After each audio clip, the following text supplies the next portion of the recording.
It's another Thunder Thursday on News OK Live. I'm Mike Sherman, sports editor of the Oklahoman, to be joined by a portion of our Thunder coverage team. Thunder Thursdays on News OK Live, of course, are brought to you by our good friends at Wheeler Chevrolet. All November and December, they're selling their 90-day and older vehicles at wholesale prices. Take that 30-minute drive west on I-40, save money and time. Joining us to talk about all things Thunder from his luxurious apartment in downtown Oklahoma City is Thunder beat writer Anthony Slater. And from the newsroom just below us on 9000 North Broadway, columnist Jenny Carlson.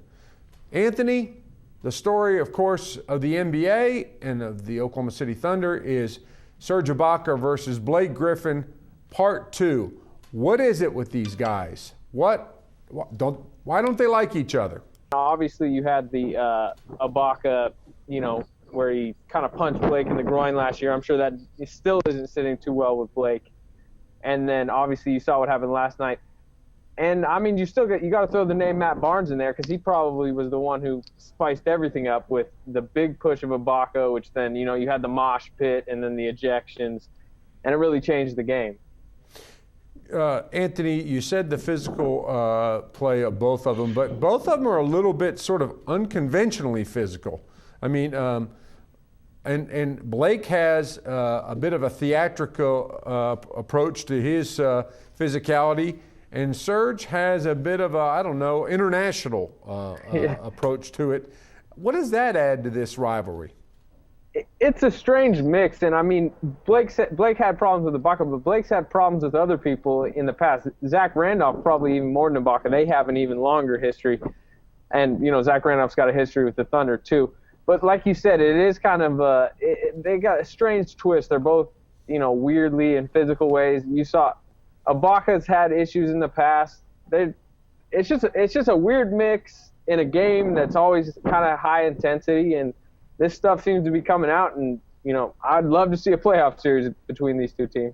Is Blake Griffin a dirty player? I don't know about dirty. I think he rubs people the wrong way. You never see him taking, dirty, cheap shots at people, but like I said, I just think he kind of rubs people the wrong way with how he I wouldn't call it flopping, but he kind of over-exaggerates contact, and he might kind of what he did last night with Ibaka, where he kind of hooked his arm a little bit. He does little things like that throughout the game that, it's like a back and forth, and you can tell it throughout the game. It kind of rubs people the wrong way. A couple games ago, of course, Blake got into a deal where he was hooking a guy on a breakaway, on a fast break, the ball being loose, got called for the foul.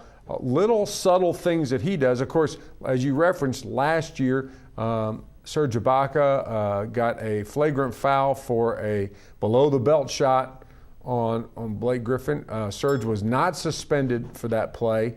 Is that something that lingers, especially from the Clippers' viewpoint? I think it does linger in their mind. If you remember, after that game, Blake tweeted something about, low blow, or I don't remember exactly what the tweet was, but you could tell he was still a little angry about that after the game. There were some people across the league. I remember Kobe said, I'd have popped Serge in the mouth if he had done that to me.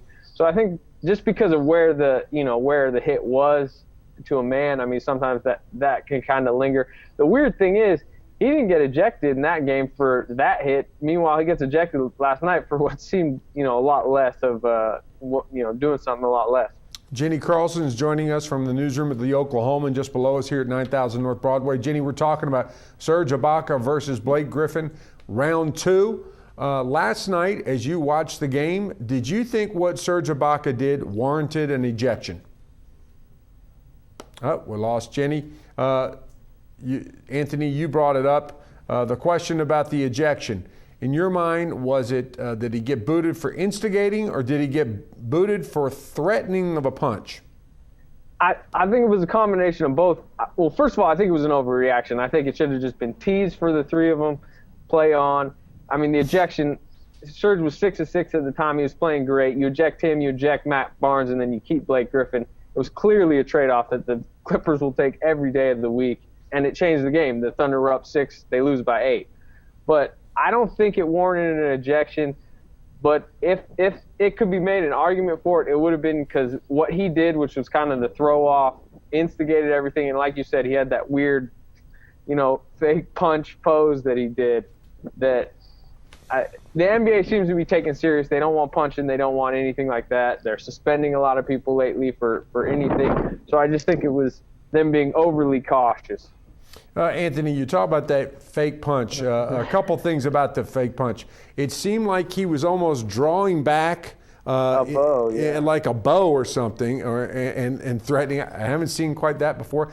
I also have to admit, the idea that you grab another guy's arm, sort of pinch it in your underarm between that and your ribs, the way Blake held on, it seemed like there was a lot of theatrics involved in this. And I also wonder, too, if some Thunder fans are wondering whether they were trying to bait Serge Ibaka into something. He was having an unbelievable game, 12 points, a couple blocked shots. He had just blocked another shot that he did not get the foul called on him. Was there anything to that? I don't think they were trying to, necessarily bait Ibaka. I just think it's a play that happened. Blake Griffin has a history of the hooks and this and that, and it just kind of worked out for the Clippers. I don't think Doc Rivers sent Matt Barnes out there saying, if something happens, push Ibaka and, try to get him ejected. Because if they were doing that, they probably maybe would have gone after Durant. But as far as the theatrics, I mean, welcome to the world of NBA fighting. I mean, it's a lot of pushing, a lot of insulting and pointing. Not a lot of substance to it at the end, and then some overreactions that changed the game. Let's talk about Serge Ibaka's play, too, in the last week or so. You detailed his struggles without Westbrook. He had another, when Westbrook returned that Sunday, he had another rough game. But ever since, he's been as efficient as almost any power forward in the game. 6 of 6 last night. Was it as simple as welcome back Russell Westbrook for Serge? I think a lot of it was. I mean, some of the shots he missed early on were makeable, but I mean, you saw it last night. He was 6 of 6, but in the first quarter he was 4 of 4. Every single one was off a nice dump off pass by Russell Westbrook. I think all 4 assists were like easy dunks. I mean, he's just getting Serge better looks. And like you mentioned, Serge is, I think, 30 of 43 in the last 4 games, which is something like 70% shooting, which is about as efficient as you can be in the NBA. And Westbrook is playing a big part of that. I mean, there's no doubt about it. Without Serge, of course, in the second half, the Thunder was in deep trouble. It took them into some weird substitution patterns already. Steven Adams making his first NBA start, led to the Thunder losing. In the game in the second half, it looked like they were playing uphill. But there were some odd things that happened, some things that we didn't expect at all. Namely, Ryan Gomes playing. What was behind that, Anthony? I mean, when I first saw Gomes was coming out, I was thinking maybe Brooks is trying to keep his bench rotation, similar as far as, give Gomes some early minutes. That way the second unit can come in together like they have been.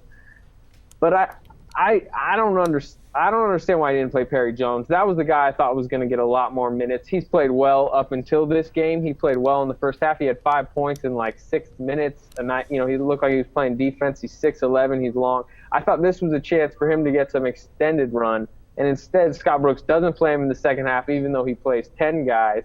Overall, I just didn't really understand the second half rotation. Early in the fourth quarter, Ibaka's already ejected, and he had Durant and Westbrook on the bench. So you're going without your 3 best players on the court in the start of a fourth quarter where you're trailing by, 5 or 6, probably the most crucial point of the game. And you got Hasheem Thabeet and Derek Fisher out there, and no Durant, no Westbrook, no Ibaka. I commend Scott Brooks for his rotations early in the season. He's given a lot of young guys a shot, but I just didn't understand the second half last night. Last night also, as you said, Hasheem Thabeet played a lot and really looked rough. Looked like that was a point when the Thunder was in trouble. Thabeet, of course, was called on to guard DeAndre Jordan to be involved and didn't quite keep up with it. Is that something? Is Thabeet clearly the third center and a guy that we won't be seeing very much of? Yeah, I mean, and you have to say he was thrown into a little bit of a tough position. He hasn't played in a few weeks, and then suddenly you're guarding DeAndre Jordan. You're helping out on Blake Griffin. Oh, Ibaka's gone. You're pretty much our front line right now. So, I mean, yeah, he's clearly the third center. There was an argument preseason, had Adams won the backup job over Thabit. I mean, that was clear early in the season why Adams had won it, and it's just been made even more clear over time. Hasheem Thabit looked rough. His hand, he was struggling to catch the ball inside. He had some silly fouls. You saw the rebound that was coming to him that he wasn't even looking. I mean, just not a great debut for Hasheem. Steven Adams, of course, made his debut as a starter. He was coming off 2 games prior to that, a game in Detroit, 17 points, 10 rebounds, playing to rave reviews. It does seem, however, that the brakes have been tapped a little bit on the Steven Adams bandwagon the last 2 games. What have you seen? Well, I mean, I still think he's got a bright future, but last night he was thrown into the fire a little bit, the NBA fire, where he's going against a heavy pick and roll team with 2, solid bigs and a point guard that can run circles around big men. And it was kind of just a tough situation for him, especially early in the game. I mean, he probably missed a few, maybe 3 or 4 defensive assignments in the first 3 or 4 minutes, which when the Thunder went down about 8-0. And we're having some technical difficulty. Anthony's frozen up on us. We're talking, of course, about the Thunder's game in Los Angeles last night against the Clippers, a game in which the Thunder played without Serge Ibaka for the second half, without Kendrick Perkins for the entire first half. It's going to be interesting. Anthony, are you back with us, Anthony? Yeah, I'm here. A point I was getting ready to make is that Kendrick Perkins is out for family reasons. His grandfather died. He's going to miss tonight's game in Golden State, and he also missed yesterday's game in Los Angeles. Is there any chance when Kendrick Perkins comes back, people will really have found out what they're missing in Kendrick Perkins? A little bit. I don't know, because tonight, I mean, you're playing in a game against the Warriors that I don't know how much he really would have played anyway. It's just they're going to be going up and down and, threes everywhere. Last night you could have used him. You especially could have used him when Ibaka went out. But, I mean, Kendrick hasn't been giving them great minutes lately anyways. I mean, that's clear to everyone. There's a use for him. Last night they could have used him, like I said. I don't know about tonight, but I mean, maybe a little bit better of appreciation, but I don't think fans are going to be calling, play him 30 minutes a night. Is this the start of the long goodbye for Kendrick Perkins? And is it possible that Steven Adams stays in the starting lineup even after Kendrick returns? I think they'll go back to Kendrick as a starter, just, move Adams. I think they like Adams in that kind of second unit role, bringing energy, bringing a little bit of a scoring punch when he's off the bench. He obviously has the best offensive feel of any of the centers. You saw that floater he had last night, even though it was a rough game. I mean, that was a nice move. I think, as far as locker room politics and keeping the second unit the same, I think they're going to keep Perkins as a starter. But like you mentioned, I think this kind of is the long road goodbye for Perkins. I'd be surprised, unless he takes a heavy pay cut or they work something out, I'd be surprised if he's here next year. Our good friend Don Mecoy, business editor at the Oklahoman and a follower of all things Thunder, raised an interesting point today. And when he said that if you moved Kendrick Perkins out of the starting lineup, who would he be playing with? That second unit all of a sudden is a very, very defensive unit that lacks scoring. It just works better all the way around if Kendrick Perkins gets his minutes with Westbrook and Durant. You agree? Yeah, I do. And I mean, Adams with that second unit has worked well. Perkins, like you mentioned, he's with 2 offensive guys out there. He sets solid screens. That's one thing we kind of forget about him. And I think the biggest thing is locker room politics with it, because I mean, Perkins is obviously going through a tough time, personally right now, and and professionally, really. So I mean, I just don't think it's a great time to kind of just pull the rug out from under him. Couple questions from our News OK Live page, Anthony, and then we'll wrap it up. One has to do with something you wrote about for Tuesday's editions of the Oklahoman, and that is something that, unfortunately, we've taken for granted, the supremely excellent play of Kevin Durant. And you detailed how he's off to perhaps his best start ever. But the commenter on News OK asked the question, is Oklahoma City a great team? I don't see KD carrying Oklahoma City as far as he has in the past. Great players win games.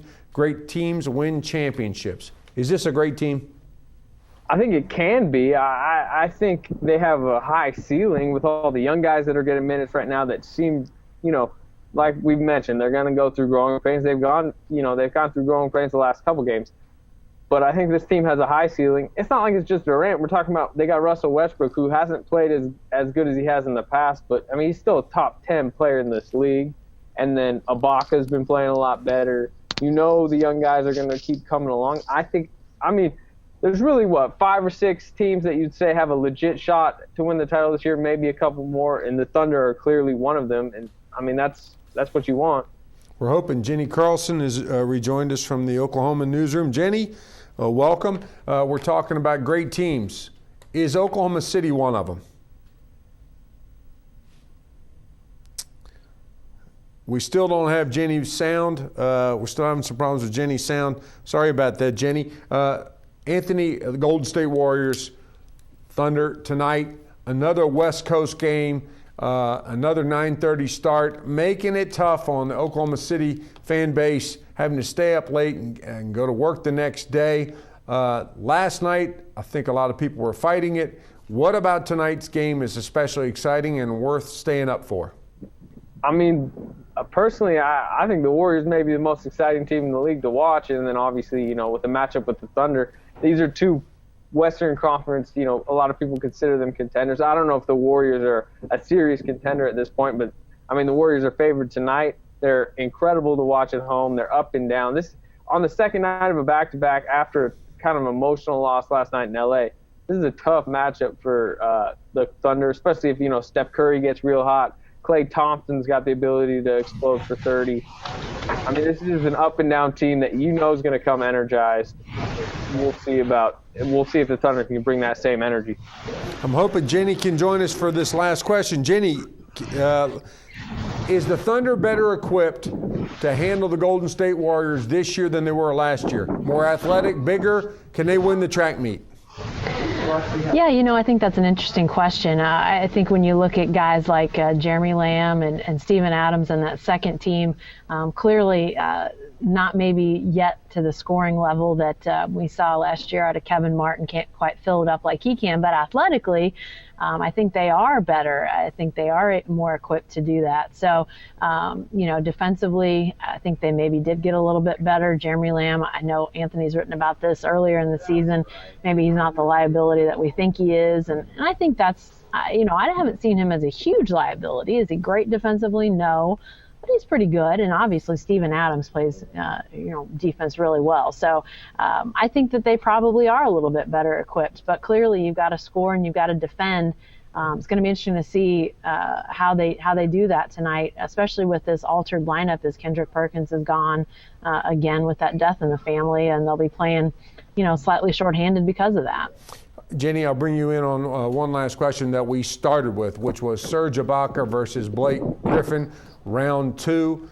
All that seemed to add intrigue to next Thursday night's game in Oklahoma City.